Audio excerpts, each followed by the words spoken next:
আসসালামু আলাইকুম রহমতুল্লাহি ওবরকাতুহ। সম্মানিত দর্শক, বিএনপি সরকার ক্ষমতায়, রাজপথে এবং সংসদে বিরোধী দল হিসেবে জামাত এবং 11 দলীয় জোট।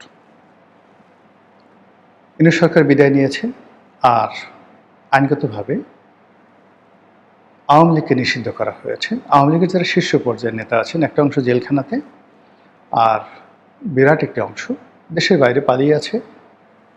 আর দেশের মধ্যে যারা আছেন তারা একেবারে চুপচাপ, বিএনপির সঙ্গে জামাতের সঙ্গে সমঝোতা করে পালার চেষ্টা করেছে।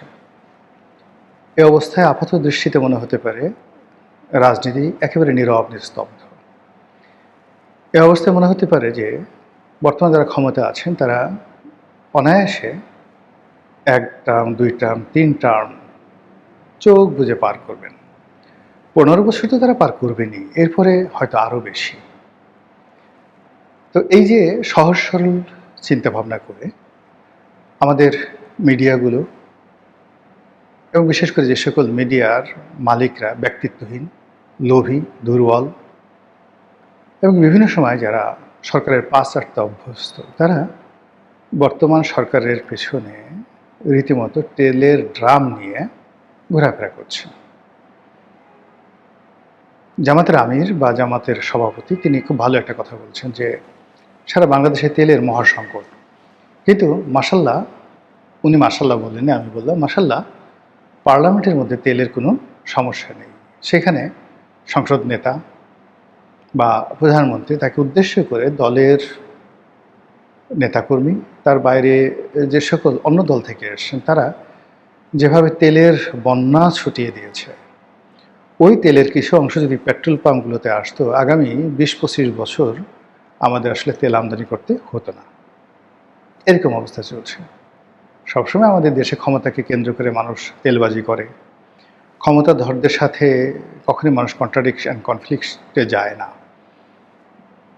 কিন্তু গত 2 মাসে আমরা আমাদের বাঙালি যে চরিত্র, সেই চরিত্রের মধ্যে যে নতজানু হওয়ার প্রবণতা, কাজ করার পরিবর্তে পাচাটার যে সক্ষমতা, এবং নিজে জানা তার চেয়ে বড় কিছু সেই অভিনয় করে দেখানোর যে পারঙ্গমতা, সেটা আমরা যা দেখছি, তাতে করে ভবিষ্যৎ সম্পর্কে হতাশ না হয়ে কোনো উপায় নেই। আমরা অনেকগুলো কথা বলি, জন্ম হোক যথাতথা, কর্ম হোক ভালো। এটা আসলে কবিতার শব্দ, কিন্তু বাস্তবতা হলো যে জন্ম হোক যথাতথা, কর্ম ভালো। মানে আপনার জন্ম যদি খারাপ হয়, আপনি যত ভালো কর্ম করেন না কেন, সমাজ রাষ্ট্র মেনে নেয় না। এমনকি যে ভালো কর্ম করে তার মধ্যেও আপনি কখনো আত্মতৃপ্তি দেখতে পাবেন না। এই পৃথিবীর একজন মহামানব দেখাতে পারবেন না যেখানে বেশ্যাপুত্র।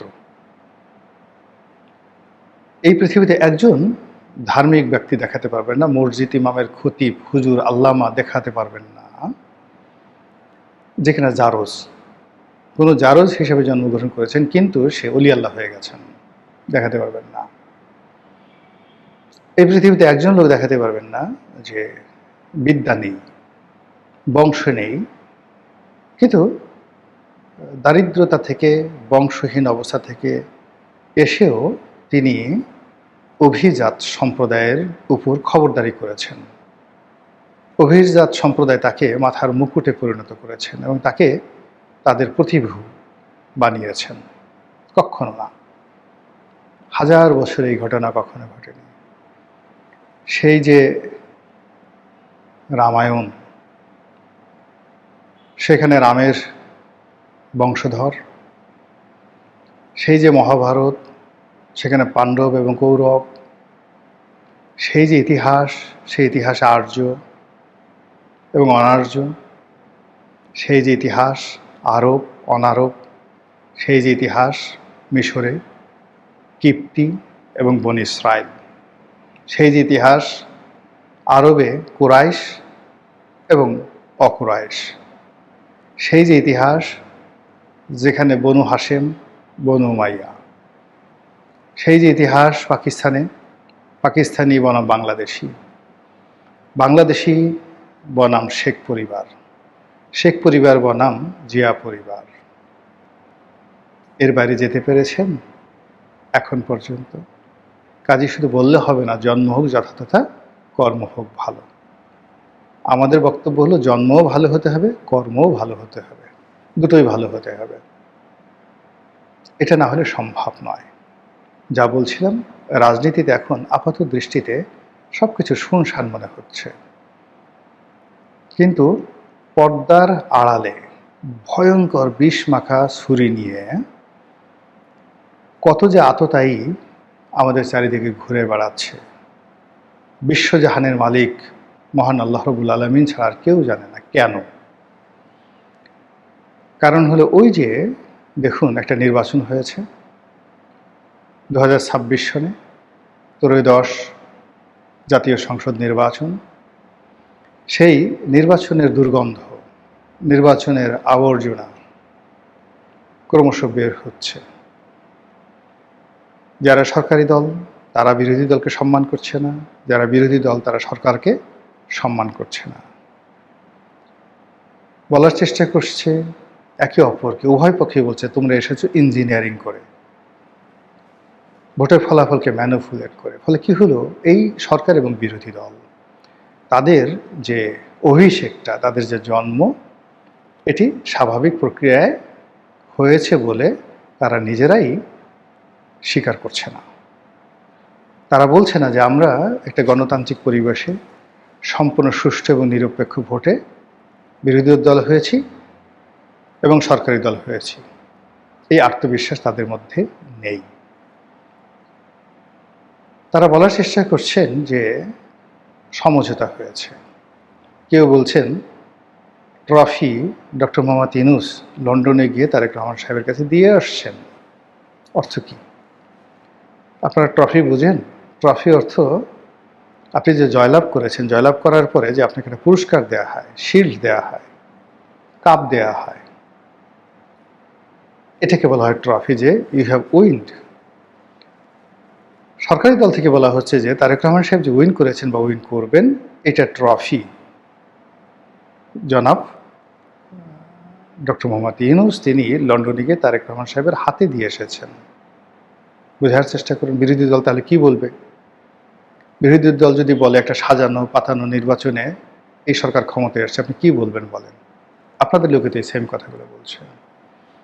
আবার সরকার দল বলছে যে এই যে বিরোধী দল ৭৮টা সিট পেল, এটা তো চারটিখানি কথা নয়, এটা ইঞ্জিনিয়ারিং হয়েছে, তাদেরকে এভাবে আনা হয়েছে, কারা এনেছে, কি এনেছে। কিংবা ওই যে নির্বাচন পূর্ব স্লোগান, কোনো দিল্লি নয়, পিন্ডি নয়, ঢাকা ঢাকা ঢাকা, দেশ দেশ দেশ। কিন্তু এখন তো দিল্লি পিন্ডি দৌড়দৌড়ি করতে করতে যান বের হয়ে যাচ্ছে। এখন তো আমেরিকার জিকির করতে করতে যান বের হয়ে যাচ্ছে, তেল কিনতে আমেরিকার অনুমতি লাগছে। আবার বঙ্গোপসাগরে আমেরিকা আধিপত্য বিস্তার করার জন্য বাংলাদেশের একটা পোর্ট খুঁজতেছে। এই সকল কথাবার্তা শোনা যাচ্ছে। আমাদের যে বিমানবন্দরের যে তৃতীয় থার্ড টার্মিনাল, কত 12,000 না 15,000 কোটি টাকা খরচ করে বানানো হয়েছে, এটা হ্যান্ডেলিংয়ের জন্য বিদেশকে দিয়ে দেওয়া হচ্ছে। চট্টগ্রাম বন্দর ডক্টর মোহাম্মদ ইউনূস দিয়ে গেছেন। তারপর আমেরিকা থেকে প্লেন আনার জন্য চুক্তি করে গেছেন এবং সরকারকে, বর্তমান সরকার সেটা করতে হবে। তো এইগুলো একটার সঙ্গে আর একটা কন্ট্রাডিক্ট করছে, কনফ্লিক্ট করছে। কেউ কাউকে বিশ্বাস করতে পারছে না, কেউ কাউকে আস্থা আনতে পারছে না, আর কেউ বুকে হাত দিয়ে দেশপ্রেম, মুক্তিযুদ্ধ, এই সকল যে সকল কথা, আদর্শিক যে কথাবার্তা আছে, বুকে হাত দিয়ে সেই আদর্শের উপরে কেউ দাঁড়িয়ে থাকতে পারছে না। ফলে আমরা রাজনীতির ময়দানে এমন কিছু শুনছি যেগুলো শোনা উচিত নয়, এমন কিছু আশঙ্কা করছি যেগুলো আমাদের আশঙ্কা করা উচিত নয়, বা এমন ভয় আমাদেরকে তাড়া করছে যেটি আমাদের জীবন জীবিকার পথকে রীতিমতো স্তব্ধ করে দিচ্ছে। তো সেই দিক থেকে যেটি বলা যায় সেটা হলো, যখন এরকম একটা ঘোলাটে পরিস্থিতি থাকে, তখনই তৃতীয় পক্ষ, চতুর্থ পক্ষ, পঞ্চম বাহিনী, আমরা যে সকল কথাবার্তা বলি, সে সকল শক্তি, অপশক্তি তারা ওত পেতে থাকে, ক্ষমতার খুব কাছাকাছি তারা থাকে, বোঝা যায় না। আপনি একাগারের কথা চিন্তা করুন, যেখানে বলা হচ্ছে মঈনুদ্দিন, ফখরুদ্দিন, মাসুদউদ্দিন, ওনারা সবাই জিয়া পরিবারের ঘনিষ্ঠজন ছিলেন। প্রধানমন্ত্রী বেগম জিয়ার খুবই বিশ্বস্ত ছিলেন, তারেক রহমান সাহেবের বিশ্বস্ত ছিলেন। তারাই কিন্তু সরকারকে উচ্ছেদ করেছে।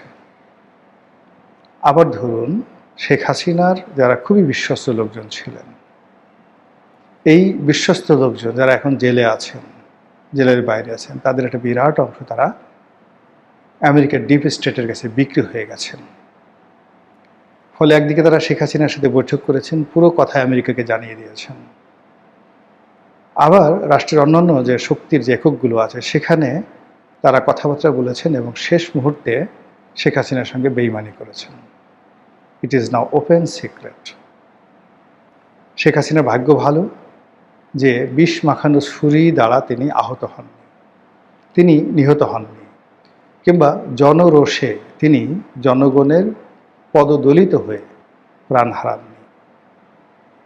কিন্তু যে প্ল্যান তাকে নিয়েছিল, সেই প্ল্যান যদি বাস্তবায়ন হতো, বাংলাদেশে আর একটা রক্তাক্ত অধ্যায় দেখা যেত। যেটা বলছিলাম, সেই যে শেখ হাসিনার পতন, ইউনূস সাহেবের পতন, নতুন সরকারের অভিষেক হওয়ার 2 মাসের মাথায় আবার এনসিপি বলছে, জামাত বলছে তারা আরেকটি আন্দোলন করবে, আরেকটি গণ অভ্যুত্থান ঘটাবে। তারা নতুন ফ্যাসিবাদকে দেখতে পাচ্ছে। সরকার বলছে সাবেক ফ্যাসিবাদের ভূত, শেখ হাসিনার ভূত জামাতের উপর ভর করেছে। এরকম যখন কাদা ছোড়াছুড়ি হচ্ছে, তখন এই কাদার দাপটে আমাদের অনেকের চোখ বন্ধ হয়ে যাচ্ছে, অনেকের নিঃশ্বাস বন্ধ হয়ে যাচ্ছে। শরীরে কাদা লাগার কারণে আমাদের চেহারা বিকৃত হয়ে যাচ্ছে, আমরা কেউ কাউকে চিনতে পারছি না। ঠিক সেই অবস্থায় কে যে কখন আমাদের পিছন দিক থেকে হঠাৎ করে এসে ছুরি মেরে দিবে আমরা বলতেও পারবো না। হঠাৎ করে দেখব কিল্লা ফতে। মহান আল্লাহ আমাদের সবাইকে হেদায়েত দান করুন, হেফাজত করুন। আসসালামু আলাইকুম ওয়া রাহমাতুল্লাহি ওয়া বারাকাতুহু।